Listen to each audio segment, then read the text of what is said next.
Hi, and welcome to day 20 of the Dry Jam Plan. How are you feeling? We're 2/3 of the way through January, and by this time you should hopefully be bouncing around with lots more energy, having had a good night's sleep.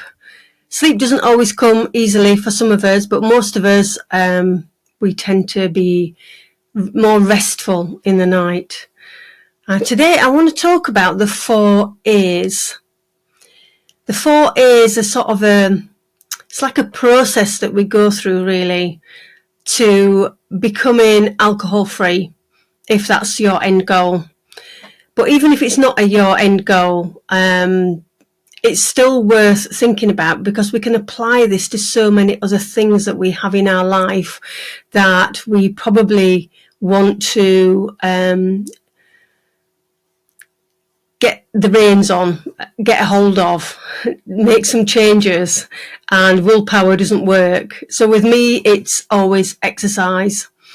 I have a constant battle with moving my body around after being very active for all my life, and then the last 2 or 3 years I have been pretty sedentary, and I know for my own health and well-being I need to be more active. Now, we've been out with the dog today. We're dog sitting Dizzy. So we've had a walk, and on Thursday I've got my online Keep Fit that I enjoy doing, but it's sort of trying to squeeze a little bit more in, and it's a real challenge. It's hard, isn't it? And you're probably maybe finding it hard, or maybe not so hard with your alcohol-free lifestyle in January. One of the ladies at the mental health charity, the wellbeing charity that I volunteer for, said she was feeling really good. She said, "Do you know what, Carol? I don't even know if I'll return back to drinking again." And they're going away off to Berlin soon. So she's, having to think about what she wants to do while she's away. And at the end of the day, it's her choice. Only you know how you feel. And only you know whether or not you want to carry on into February or not. It's entirely up to you, You do you, as my friends always say. So let's get back to the 4 A's. Now, the first one is asleep. This is when you are happily drinking. You don't know what you know now around alcohol. It's just a big social thing. You've always done it. It's a habit. You don't even think twice about it. And it's an unconscious thing. You just naturally pick up a drink when you want to drink, and you don't really think much about it. Then you move into the awareness stage. Now, the awareness stage is where you become conscious of your drinking, and you start to think whether or not you're drinking too much, and that maybe you need to cut things back a little bit. But you're incapable of actually doing anything about it. This is the most painful place. It's that place where you know what you should, and there's that word, we should be doing, but we don't have the tools to actually do it. And maybe you've been trying like I did for over a decade, and it's just too hard. So you just end up sitting in this place where every time you drink too much, you beat yourself up. You give yourself a hard time because you're aware that the alcohol that the amount of alcohol that you're taking on board is probably not a healthy thing for you to do. And maybe there's some consequences here. Maybe it's really interfering with your life and your, work life and your health and your partnerships, relationships, maybe your menopause symptoms, which you're probably not even aware of, that it does affect our menopause big time.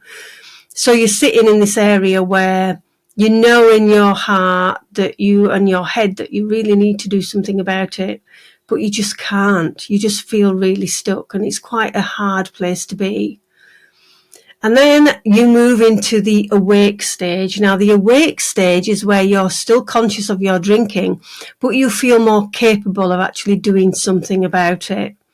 So you're listening to this podcast, maybe you're reading some books, maybe you're in some communities, maybe you've got some accountability with other friends that are doing Dry January, and you're changing your behaviour, and that is fantastic. It's amazing that you're just taking everything on board, all this knowledge, and learning all the skills to get around the triggers and the cravings, and you're really benefiting from that alcohol-free time that you've set aside for January. Then we move on to the alive stage. But very few people move on to this stage. A lot of people stop at the behavioural change. A lot of therapies and detoxing out there and rehab places and a lot of groups stop at this behavioural change. It's all about changing your behaviour. We don't move on to the alive stage, which I consider myself to be in the alive stage. And that is where you are unconsciously and capable of just not drinking. You know, when you started to ride a bike, or maybe even started to drive a car, say a car for instance, because there's a lot more involved. When I started learning to drive, there was so much to remember.